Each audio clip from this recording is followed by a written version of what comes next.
Hello everyone and welcome back to the channel.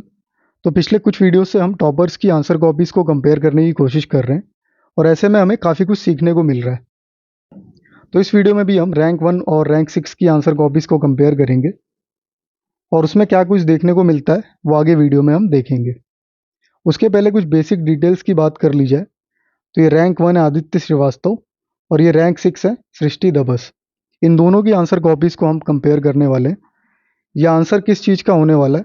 GS paper 1 का answer होने वाला है। और ये मिला कहाँ से है क्वेश्चन?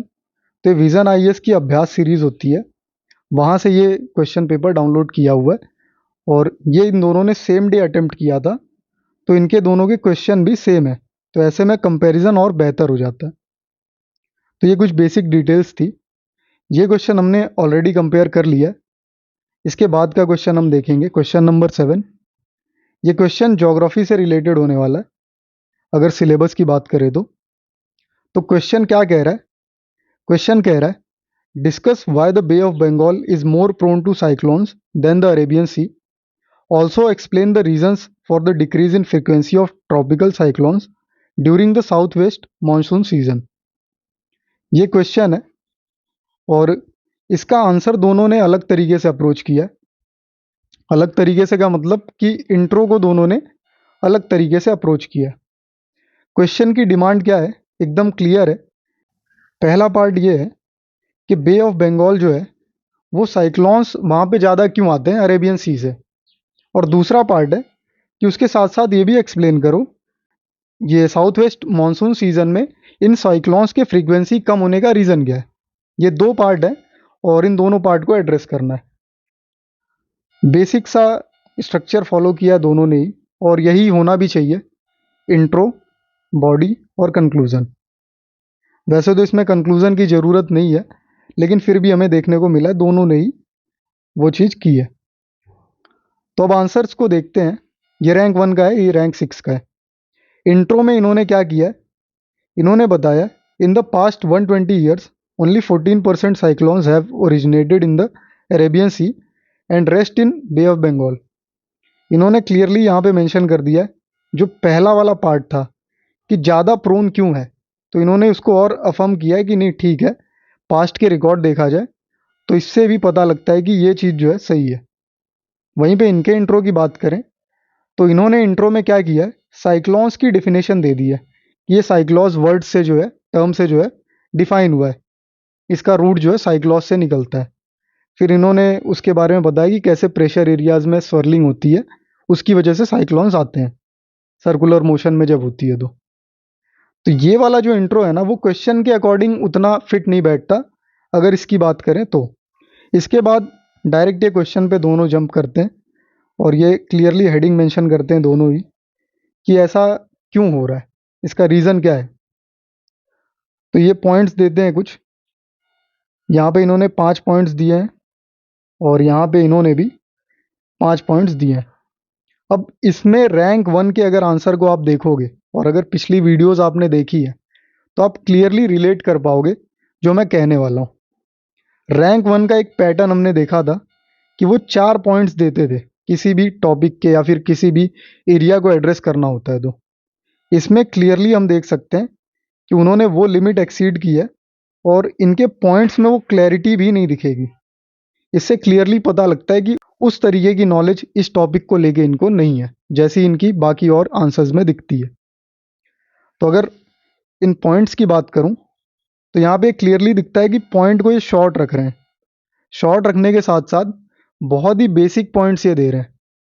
वहीं पे अगर इनकी बात की जाए तो ये स्पेसिफिक पॉइंट्स दे रही हैं। स्पेसिफिक का मतलब कि अगर कोई ज्योग्राफी पढ़ने वाला स्टूडेंट है तो वो इन पॉइंट्स को ज़्यादा प्रीफर करेगा, ना कि इन पॉइंट्स को। इसके साथ साथ ये हाउएवर वाला जो है इनका पैटर्न आपको पता लग रहा होगा, पिछली वीडियोस में मैंने बहुत बार इसकी बात की है कि ये एक क्वेश्चन रेज कर देते हैं या फिर एक ऐसा पॉइंट रख देते हैं जिससे एक क्वेश्चन आ जाता है दिमाग में कि अच्छा इतनी दिक्कत है तो उसका सॉल्यूशन भी है, या फिर इतने सॉल्यूशंस है तो उसके चैलेंजेस भी हैं, और उसको ये इस तरीके से प्रेजेंट करते हैं। यहाँ पे भी उन्होंने सेम किया है, लेकिन यहाँ पे फंस गए हैं।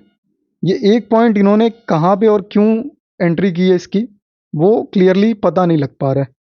पॉइंट तो वैसे रिलेटेड है, लेकिन वो स्ट्रक्चरिंग की अगर बात करें तो यहाँ पे क्यों मेंशन किया वो नहीं पता लग पा रहा है। इनकी बात करें तो इन्होंने स्पेसिफिक पॉइंट्स दिए हैं और वेल डिज़ाइंड पॉइंट्स हैं। जैसे कि अगर बात करें तो हाइयर टेम्परेचर्स होते हैं, वो क्या करते हैं, लेटेंट हीट को बढ़ाते हैं, उसकी वजह से इवेपोरेशन होता है और ये एक रीज़न है बे ऑफ बंगाल में साइक्लोन्स आने का। दूसरा पॉइंट क्या है कि मोर इन्फ्लक्स ऑफ रिवर्स, ज़्यादा रिवर्स यहाँ पे आती हैं बे ऑफ बंगाल में, उसकी वजह से भी एक जो है रीज़न ये भी है जिससे साइक्लोन्स आते हैं। यहाँ पे अगर इस पॉइंट की बात करूँ, ये जो इन्फ्लक्स की बात हुई है रिवर्स के, वो इन्होंने थर्ड पॉइंट में देखिए दिखाया है। और इन्होंने किस तरीके से इसको रखा है, more moisture in Bay of Bengal due to more rivers draining. अब ये क्लियरली आप देख सकते हो कि उस तरीके से पॉइंट ये नहीं रख पाए हैं जैसा कि इन्होंने रखा है, और ये सिमिलरली ऑल पॉइंट्स में हुआ है। अगर इसकी फोर्थ पॉइंट की बात करें तो इन्होंने कोरियोलिस फोर्स की बात की है। यहाँ पे अगर बात करें तो यहाँ पे ऐसा कुछ दिखता नहीं। यहाँ पे क्या मेंशन करते हैं कि remnants from South China Sea cross over and intensify. जो रेमिनेंट्स होते हैं वो इंटेंसिफाई होते हैं बे ऑफ बंगाल में आगे। तो ये उतना स्पेसिफिक पॉइंट नहीं है जितना कि ये सारे पॉइंट्स हैं। यहाँ पे इन्होंने अक्टूबर हीट का भी मेंशन किया है और काफ़ी कुछ इन्होंने डिटेल्स मेंशन की है। बात करें इस डायग्राम की तो ये दोनों का ही सेम है। दोनों ने दिखाया है कि इस साइड अरेबियन सी है, इस साइड बे ऑफ बंगाल है। इन्होंने भी सेम ये दिखाया है। इसके बाद आगे बढ़ेंगे सेकंड पार्ट पे। तो सेकंड पार्ट था ये फ्रीक्वेंसी कम क्यों हो जाती है साउथ वेस्ट मानसून सीजन में, तो उसको एड्रेस किया दोनों ने ही। और यहाँ पे आप देख सकते हो कि इन्होंने फिर वो 4 पॉइंट वाला पैटर्न फॉलो किया है, क्योंकि यहाँ पे उनका टॉपिक क्लियर रहा होगा या फिर उनके माइंड में वो चीज़ क्लियर रही होगी कि नहीं 4 पॉइंट्स ही देने हैं, कंफ्यूज नहीं होना है। सिमिलरली इन्होंने 4 पॉइंट्स दिए हैं, यहाँ पे आप देख सकते हो। पॉइंट्स की बात करें तो ये वाले पॉइंट्स पहले पार्ट से तो काफ़ी बेहतर है। फिर उसके बाद कंक्लूड करते हैं ये, और कंक्लूजन में ये क्या रखते हैं कि ठीक है ये सारी चीज़ें हैं, yet there is a need to adopt adaptation and mitigation to prevent damage by cyclones. यहाँ पे इनका कंक्लूजन बहुत छोटा है उनके कंपैरिजन में। इन्होंने क्लियर कर दिया है hence cyclones differ across space and seasons, कि ये जो बात हो रही थी क्वेश्चन में, इन सारे रीजंस की वजह से ही साइक्लोन्स जो हैं वो स्पेसेस और सीजन्स की वजह से डिफर करते हैं। तो ये इनका पूरा आंसर था और ये इनका पूरा स्ट्रक्चर था। आप क्लियरली देख सकते हो कि इस क्वेश्चन के आंसर को रैंक 6 ने बेटर तरीके से अप्रोच किया है। अगर ये इंट्रो का पार्ट हटा दें हम, तो मैं कहूँगा कि रैंक 6 का आंसर बेटर है रैंक 1 के कंपैरिजन में। अब एक चीज़ आपको ये ध्यान देनी होगी कि हर इंसान हर टॉपिक को एक तरीके से आंसर नहीं करता। किसी के कुछ वीकनेस होती है, किसी की कुछ स्ट्रेंथ होती है। हो सकता है कि इनका ये पॉइंट उतना क्लियर ना हो, ये टॉपिक उतना क्लियर ना हो, फिर भी इन्होंने अटेम्प्ट किया है। एग्जामिनेशन में क्वेश्चंस को अटेम्प्ट करना ज़्यादा इंपॉर्टेंट होता है, क्योंकि अगर इसमें आप 3 या 4 या 5 नंबर भी मिलते हैं तो एवरेज आउट हो गए, बाकी और सारे क्वेश्चंस को मिला के एक अच्छा स्कोर ये डेवलप कर सकते हैं। तो ये एक बहुत ही इंपॉर्टेंट चीज़ है कि सारे आंसर्स को आपको लिखना है, सारे क्वेश्चंस को आपको अटेम्प्ट करना है। तो इस वीडियो के लिए इतना ही है।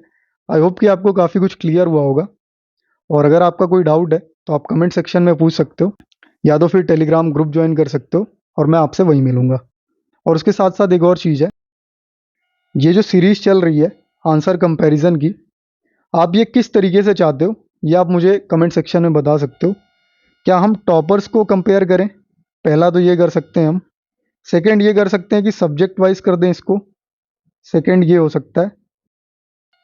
और थर्ड ये हो सकता है कि ये जो सारे आंसर्स हम कंपेयर कर रहे हैं उनमें हम टॉपर्स और क्वेश्चन या फिर सब्जेक्ट को मिक्स करके कर लें। तो इस तरीके से हो सकता है कि जैसे GS1 में हम रैंक 1 और रैंक 6 को कंपेयर कर दें, या फिर रैंक 1 और रैंक 2 को किसी दूसरे क्वेश्चन के लिए कंपेयर कर दें। तो आप कमेंट सेक्शन में कमेंट करके बता सकते हो कि कौन सा पैटर्न हमें फॉलो करना चाहिए।